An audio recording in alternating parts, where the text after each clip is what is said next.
The convoy came to a halt under a slow, gray morning that hung over the road like a damp curtain. The German soldiers inside understood the meaning of the sudden stop. They shared quiet glances, each man thinking the same thing, but nobody daring to say it out loud. This was the moment they had been dreading, since their stories and rumors over the radio waves made them certain that capture by American forces would end with them and burial ditches in nearby fields. They did not fear pain as much as they did the uncertainty and the humiliation of falling into the hands of their enemies. They were sure that their steps outside the truck would be their final ones, but they did not speak because they thought it might make death arrive faster. They had dreamed of home just hours before, holding on to the fragile hope of one single day more alive, before the world collapsed into darkness.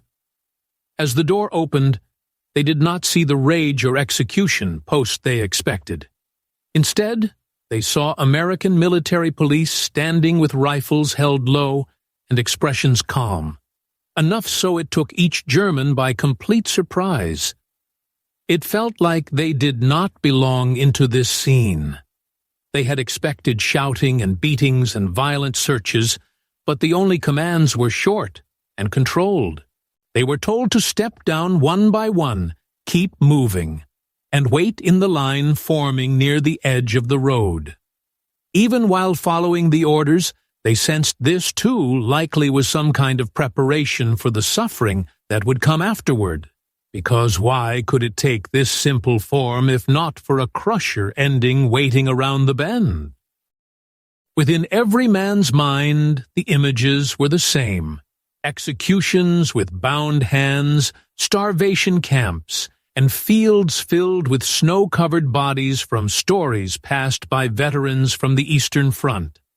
Some believed that the Americans would kill them after interrogation just to save food for their own units.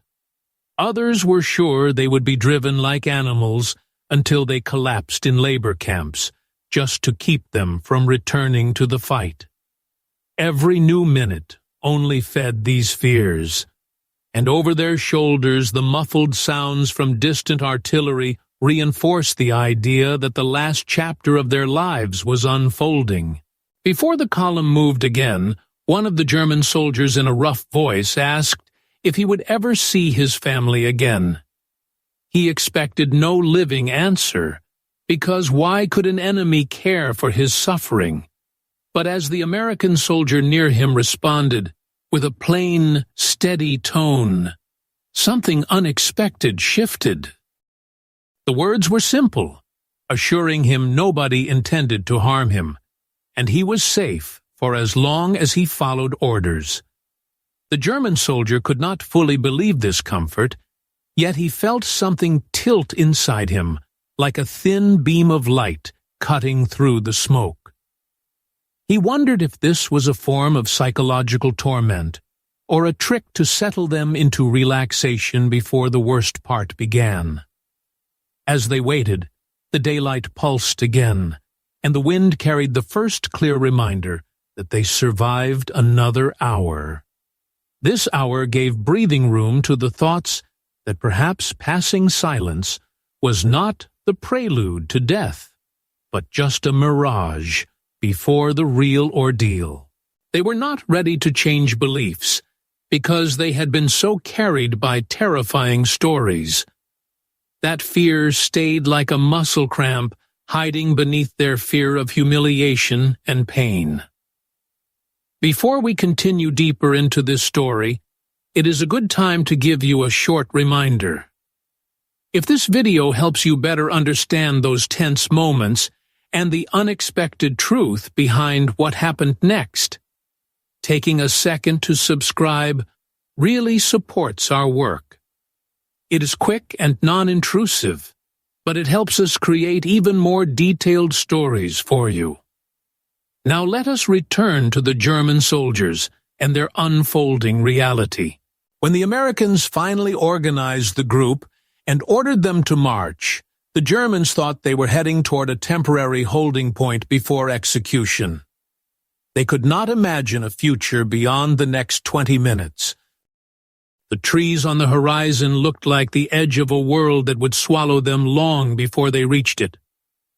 The longer walk made the tension in the march into strained silence, and they started to convince each other that the American behavior was calculated to hide violence until the last possible moment. But they then reached a field camp where the Americans were preparing a holding area. With only tent frames and fence lines under construction, the place held none of the darker images the Germans had imagined. There were tables with water containers and crates of different provisions. There were medics moving between units with notebooks and kits in hand. The presence of medical staff alone created confusion for the German prisoners, who had believed they would be stripped of all human dignity. Without a single blow from a guard, and with no execution orders, the first crack in their fear opened wider. Some of the prisoners searched the faces of the Americans, looking for hatred. They expected at least one of them to approach with threats or curses, but most of the guards simply performed their duties with tired routine amid the strain of the war. This lack of emotional explosion baffled the German prisoners more than the possibility of violence. They did not know how to interpret what they were experiencing, and their distrust made them cling to a final hopeful but wary idea. Perhaps death was not coming today, though it could still arrive tomorrow. As their registration began, every German was asked for basic information. The calm followed a predictable pattern, and some began to realize that the worst they pictured might not be following them here. There were no insults about their accents, and no American guards calling for their misery. To these prisoners, who were convinced that they would be disposed of quickly, this felt like watching the world turn upside down. One of the German men later described the feeling as standing on a thin bridge over a lake, waiting for the planks to collapse. But discovering the bridge was stronger than every rumor. Even as this first shock settled, the Germans did not yet dare to hope for humane treatment. They merely accepted that death had been delayed. They did not know the truth. The gap between their expectations and what they were about to experience was far more astonishing than any of them imagined. The first night in the temporary camp arrived with a heaviness that settled over every German prisoner like a second shadow. They had prepared themselves mentally for sleepless hours, filled with screams, beatings, and the sharp cracks of rifles near the fence. Instead, they found themselves inside a surprisingly quiet perimeter, surrounded by guards who patrolled with discipline rather than uncontrolled anger. This silence confused the German prisoners even more than the threat of violence would have. They lay on rough ground or thin blankets provided earlier, staring upward at a sky with no answers, wondering when the truth of their situation would finally reveal itself. When an American sergeant walked past them carrying a lantern, one of the older German soldiers instinctively flinched, expecting a kick or an insult. But the sergeant simply checked the line, made sure everyone had enough space, and moved on. The absence of brutality felt so unnatural to the prisoners that some whispered to one another that it could not last. They believed the Americans would drop the disguise once night fully settled, revealing the cruelty that surely must hide behind their calm expressions. It was difficult for these men to accept a reality that contradicted every frightening rumor that had reached their units during the war. Later that night, a metal container was placed at the center of the holding area, filled with water for the prisoners to drink. The Germans were suspicious at first, convinced it might be contaminated, but after seeing the guards drink from a similar barrel nearby, they slowly approached. This simple moment softened the atmosphere in the camp, even though none of them wanted to admit it. The small gestures of routine care did not match the image of merciless captors that had filled their imaginations. It was as if they had stepped into a strange, upside-down world. Many of the prisoners felt embarrassed by their own uncertainty. They had been trained to believe the enemy would never show them even the smallest degree of humanity. Now they found themselves questioning the stories they once accepted without doubt. Some even felt anger at their own fear, as if they had betrayed themselves by expecting death with such certainty. For the younger soldiers, the experience was even more overwhelming. They had entered captivity ready to die, and now they were forced to confront the possibility that survival might be more complicated than they imagined. At sunrise, they were woken by American guards, who spoke firmly but without unnecessary aggression. The prisoners were instructed to form lines for transport to a larger camp farther behind the front. Once again, the Germans braced for violence that never came. They were searched quickly and professionally, without the humiliation they feared. They expected their personal items to be confiscated forever, yet many small belongings were tagged for storage. A simple comb, a metal ring, a folded letter from home, a worn photograph tucked inside a breast pocket. The Americans handled each object with a neutrality that stunned the prisoners. They had imagined losing everything that connected them to their lives before the war. During the march to the trucks, one German soldier stumbled. In his mind, he expected the rifle butt of a guard to crash into his ribs. Instead, an American reached out to steady him, making sure he could continue walking. The German man felt a wave of shame mix with disbelief. It was not that the Americans were friendly. There was no warmth in their actions, but there was also no cruelty. What unsettled the prisoners most was not kindness, but the consistent lack of hatred. When they reached the transport trucks, the German soldiers looked at one another with silent questions. Were they being taken to forced labor? To interrogation chambers? To a remote field where all pretense would end? Their imaginations raced faster than the engines warming up around them. Even the sound of boots on gravel made them tense. Every vibration, every shift of metal, every raised voice seemed like a signal that the moment of truth had arrived. As the trucks rolled away, the landscape changed from the ruined edges of the front to quieter roads and distant farms untouched by combat. The Germans were stunned by the normalcy around them. They saw children playing near doorsteps, farmers tending to fields, and women carrying baskets through small towns. The war felt distant here, as if they had been transported to a separate version of the world that continued moving despite the destruction happening elsewhere. For the prisoners, it was disorienting to witness life continuing in ways they had almost forgotten were possible. Hours later, when they finally arrived at the permanent camp, they prepared for the worst. What greeted them was not a paradise, but neither was it the nightmare they imagined. The camp was enclosed by fences and guard towers, but it resembled a structured military facility rather than a pit of suffering.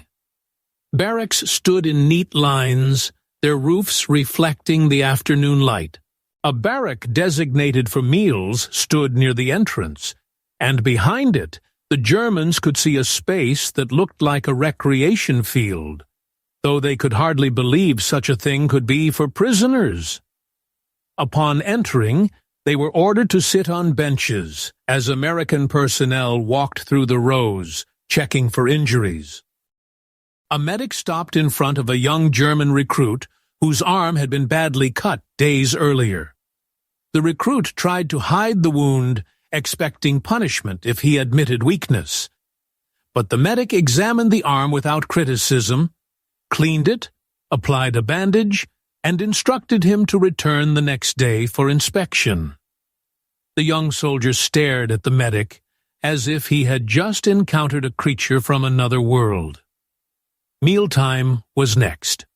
The Germans walked inside with deep suspicion and fear, each man expecting a bowl of thin, barely edible slop, meant to keep them alive at the edge of starvation.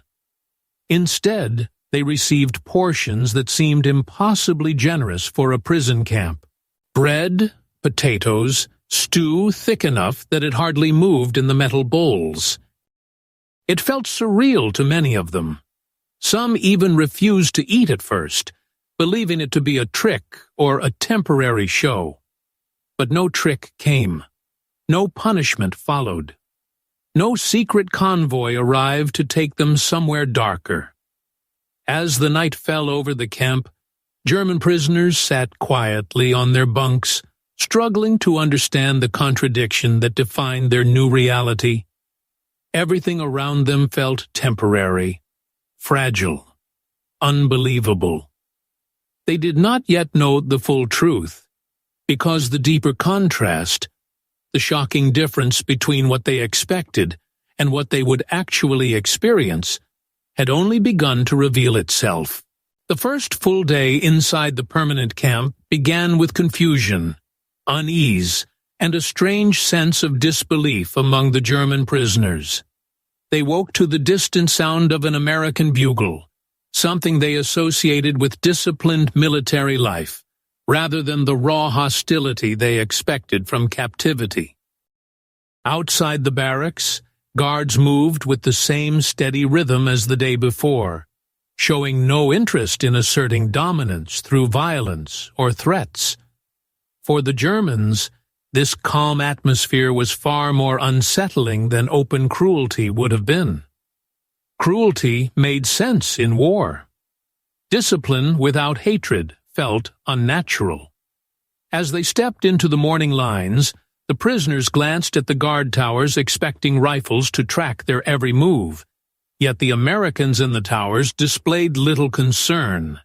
They scanned the area with routine professionalism, not with the emotional intensity the prisoners imagined their enemies would possess. This disconnect between expectation and reality created a quiet tension among the Germans, who whispered to one another that something must be hidden behind the calm exterior. Perhaps the Americans were waiting for the right moment to reveal their true intentions. Or perhaps they wanted to break the prisoners' spirits through unpredictability. After roll call, the Germans were marched to the mess hall for breakfast. They anticipated rules designed to humiliate them, perhaps restrictions that would force them to fight over leftovers. Instead, they entered a clean building with long tables and an orderly system that resembled a military cafeteria. The food they received was simple but undeniably adequate. Some prisoners stared at the trays in disbelief, unsure how to reconcile the generosity with the stories they had once heard about Allied camps. A few men even hesitated to touch the food, convinced that the Americans were softening them before delivering harsh punishment later. Later in the morning, small groups of prisoners were escorted toward various work assignments. They expected grueling labor without rest, the kind that left men broken after only a few days. They imagined being forced to carry heavy equipment or dig trenches until their strength collapsed. But instead, they found themselves assigned to tasks like organizing supply crates, repairing fences, or assisting with maintenance around the camp. None of it was easy, yet the work was structured, controlled, and supervised in a way that resembled military duty more than forced suffering. One German prisoner, who had been a carpenter before the war, was assigned to help repair wooden frames in one of the administrative buildings.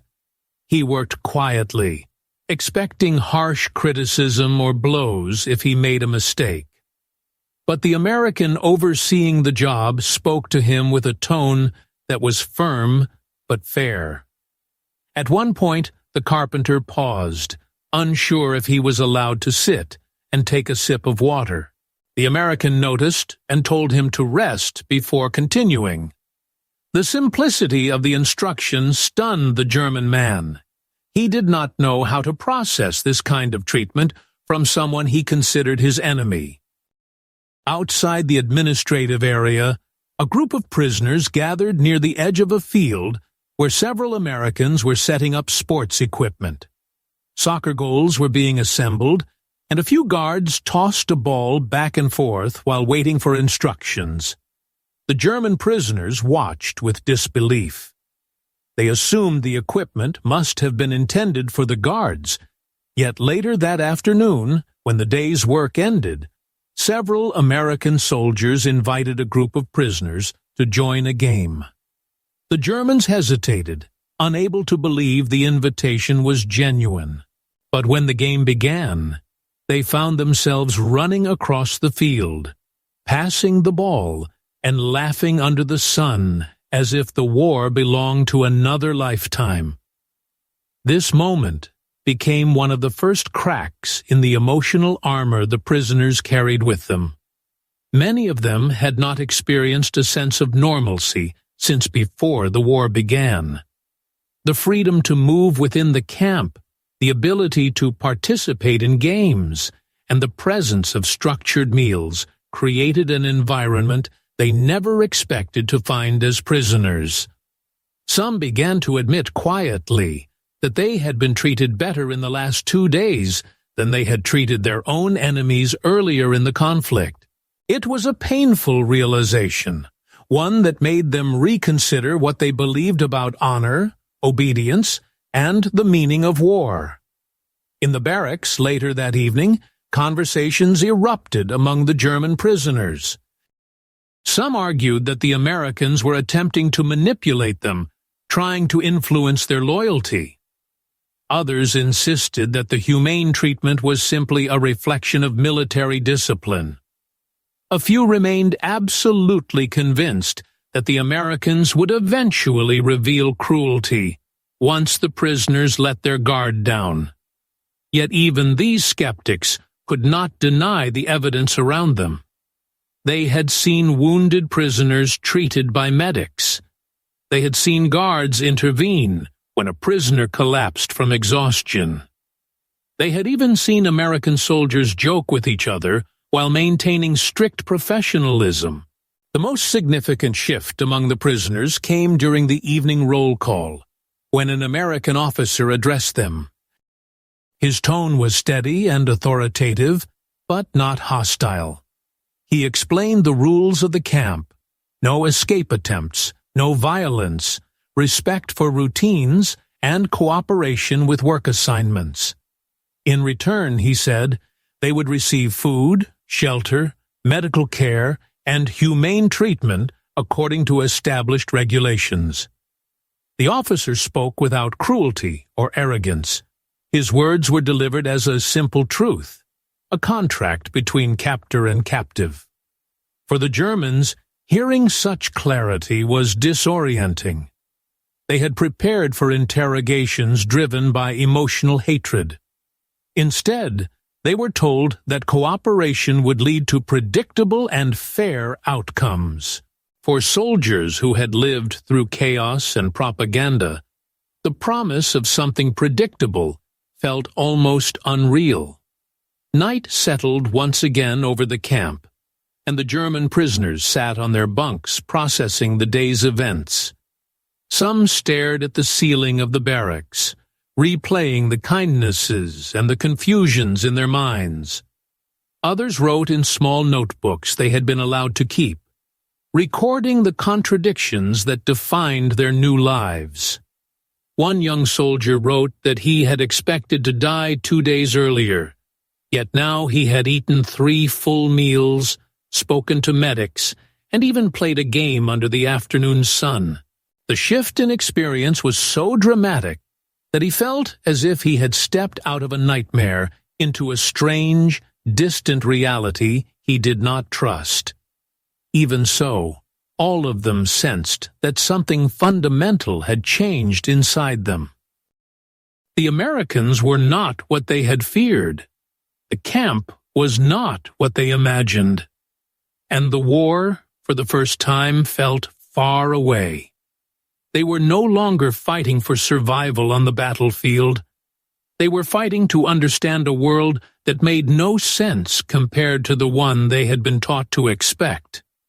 They did not yet realize that the gap between their darkest fears and the reality of their captivity would continue to grow wider, revealing truths about their enemies and about themselves that they had never imagined. Days in the American camp began to blend together in a rhythm that felt unreal to the German prisoners. They woke to the same bugle call, lined up for roll, and followed structured routines that seemed designed more for order than for punishment. The predictability itself was strange. War had taught them to expect chaos, cruelty, and sudden terror. Now they found themselves adapting to a world where danger no longer lurked around every corner. And that transition carried its own kind of emotional weight. After breakfast, groups of prisoners were assigned to various duties throughout the camp. Some maintained the grounds, trimming grass and clearing debris. Others worked in the kitchen, helping prepare meals under strict supervision. A few were selected for agricultural work on nearby farms, where they were transported under guard. What shocked them most was not the labor itself, but the fact that American guards spoke to them as if they were simply men fulfilling a responsibility. There was no mockery, no humiliation, no aggressive attempts to remind them of their defeated status. In one work detail near the storage depot, a German prisoner accidentally dropped a crate full of tools. He braced for an explosion of anger, expecting the American overseeing the task to react as his own officers once would have. Instead, the American simply told him to slow down and pick up the tools carefully. The prisoner stood frozen for a moment, unable to understand why such a simple mistake brought no punishment. The Americans behaved as if discipline did not require fear, and this alone challenged every lesson the German soldier had been taught. Inside the barracks, the emotional landscape among the prisoners continued to shift.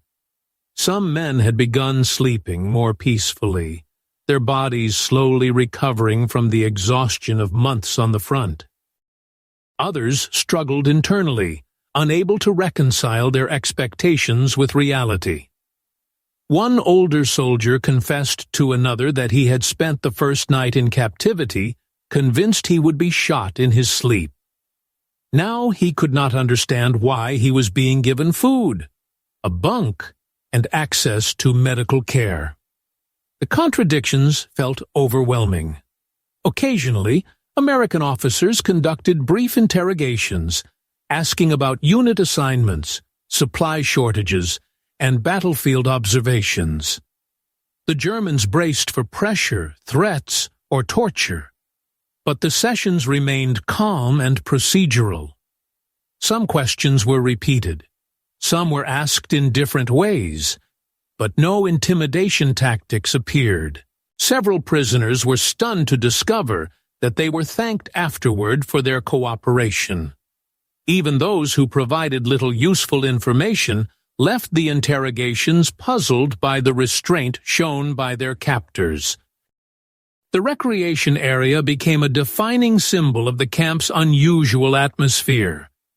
The Germans watched as guards set up more equipment in the following days, including volleyball nets and even a small boxing ring. At first, the prisoners believed these spaces were off-limits to them, reserved for American personnel. But soon, groups of prisoners were allowed supervised use of the field. For many of them, this was the first time they had experienced genuine physical freedom since their capture. Running on open ground, even under watch, felt liberating. One afternoon, a German soldier who had once played soccer at home found himself invited to join a mixed game with prisoners and off-duty American guards. He hesitated at first, uncertain if the invitation was serious or a trap meant to mock him. But as the game progressed, he realized that the Americans treated him exactly like any other player. They competed, joked, argued about fouls, and chased the ball with enthusiasm. For a moment, the war seemed impossibly distant. When the Germans scored a goal late in the game, the guards laughed and shouted that he should be transferred to their team. He laughed too, caught off guard by the simple joy of the moment. These experiences did not erase the prisoners' fear completely, but they created a complicated mix of emotions. Many felt gratitude, though they tried not to admit it. Others felt shame as they compared the conditions in this camp with the treatment given to prisoners on the Eastern Front. Some felt anger at their own commanders, who had filled their minds with warnings of torture and death. One younger soldier said quietly that he felt more like a human being in this camp than he had in his own unit. His words shocked even him.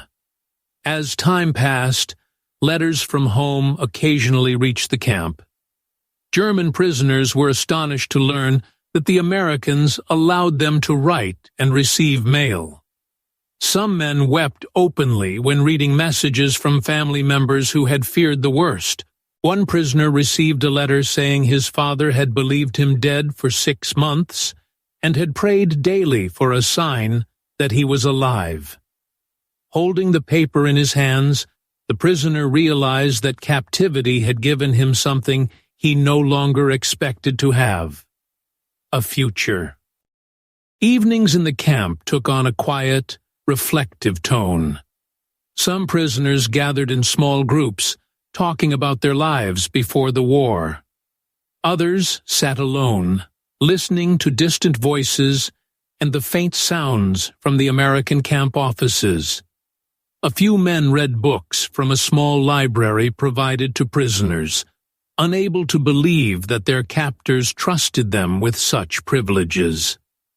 Lanterns glowed in the barracks as the men attempted to understand the contradictions of their new world. Despite the relative comfort, the prisoners still carried a weight of uncertainty. They did not know how long they would remain in the camp. They wondered what would happen when the war ended, or if their families would survive long enough to see them return. Yet even these fears were softened by the routines established around them. Structure, food, rest, and fair treatment gave them a sense of stability they had nearly forgotten. Some men admitted privately that the treatment they received from the Americans had changed their view of the world. They questioned the beliefs they once held with absolute certainty. They realized that the enemy they had feared might not be the monster described in speeches and broadcasts. This recognition was both comforting and unsettling. It forced them to confront the possibility that everything they had been told about the outside world might have been shaped by fear and propaganda. The days continued in this strange rhythm, each one chipping away at the image of cruelty and suffering the Germans had expected. Every respectful order, every fair meal, every chance to play a game or read a book reopened the same question in their minds. What if the reality of this war, and of their enemies, was far more complicated than they had ever imagined. What they did not yet realize was that this was only the surface. The deeper contrast, the moment that would change their understanding forever, was still ahead. Weeks inside the American camp slowly turned into months, and the German prisoners began to experience a strange transformation that none of them had anticipated. At first, they tried to resist it, clinging to old fears as if those fears were the last pieces of their identity. But the consistency of life in the camp, the absence of cruelty, and the structure that defined each day gradually eroded the walls they had built around themselves. It was not freedom, and it was not home, but it was undeniably human. And that alone changed everything. One morning, as the prisoners gathered near the mess hall, an American officer announced that representatives from a humanitarian organization would be visiting the camp. The Germans exchanged confused glances. They had never imagined that anyone outside the military cared about their treatment. When the representatives arrived, walking through the camp with notebooks and calm expressions, the prisoners realized that the Americans were accountable to rules far beyond simple military discipline. The officers answered questions openly about food supplies, medical care, and the routines of daily life. For the Germans, this transparency felt unreal. They had expected secrecy and fear, not open compliance with international standards. Later that same week, a group of prisoners was taken to a nearby farm to assist with harvests. The work was difficult, but the environment was unlike anything they expected from captivity. The farm owners, civilians who had suffered losses in the war, watched the prisoners with caution, but not hatred. One German who had grown up working on his family's land felt a wave of homesickness so strong it nearly overwhelmed him. When the American guard noticed his silence, he asked if the prisoner was feeling ill. The simplicity of the question, the basic human concern, struck the German harder than any interrogation ever could have. Back in the camp, a new routine began to take shape as winter approached. The Americans issued warmer clothing, including jackets and gloves, and instructed the prisoners on how to prepare for colder nights. For many German soldiers, the gesture triggered memories of freezing winters on the Eastern Front, where supplies were scarce and care was often non-existent. The contrast was painful. Some men admitted quietly that they felt more protected in captivity than they had in their own army. They spoke these words in whispers, ashamed to acknowledge feelings that seemed to betray everything they had believed about duty and loyalty. The emotional shift grew deeper when the Americans organized educational programs for the prisoners. Those who wanted to learn English could attend classes. Others joined workshops in carpentry, mechanics, or agriculture. A few learned to play musical instruments stored in the camp recreation center. These opportunities created a bridge between the prisoners and a world they had once considered unreachable. Many men felt a renewed sense of purpose for the first time since the war began. Inside the barracks at night, discussions grew more personal. Some prisoners spoke openly about their doubts, wondering whether the ideas they had been raised with were as unquestionable as they once seemed. Others struggled with guilt, as they realized that their captors treated them with a level of respect that their own side had not always offered to its enemies. These realizations forced them to confront an unsettling truth. They had expected monsters, and found men instead. Tension resurfaced occasionally. A fight might break out between prisoners frustrated by their uncertainty, or a disagreement might arise during work assignments. But each time the American guards intervened without unnecessary force. They acted with firmness, not cruelty. This approach chipped away at the fear that had once controlled the German prisoners. It taught them that authority did not have to be violent to be respected. One evening, as the sun dipped below the camp perimeter and cast long shadows across the recreation field, a group of prisoners gathered near the fence to watch American soldiers raise their flag. A hush settled over the German men as the cloth unfurled in the breeze. They felt a mixture of emotions they struggled to describe. It was not admiration, nor was it envy. It was the realization that they were witnessing something stable, something built on principles they barely understood. Many of them had fought because they had been told there was no alternative. Now they stood silently, questioning for the first time what they truly believed. As the months passed, the war's end approached, and rumors of surrender spread through the camp. The German prisoners felt a strange mixture of relief and fear. Their fate would change soon, but they did not know how. They wondered if they would be sent home immediately, or if they would remain in captivity for years. They worried about their families and the ruins that awaited them. But beneath these fears was another feeling, one they never expected to experience in captivity: gratitude. When the announcement finally came, the war in Europe had ended. The prisoners reacted with a shock that rippled through the camp. Some cried openly, not only from relief, but from grief for everything they had lost. Others stood in silence, unable to process the magnitude of the moment.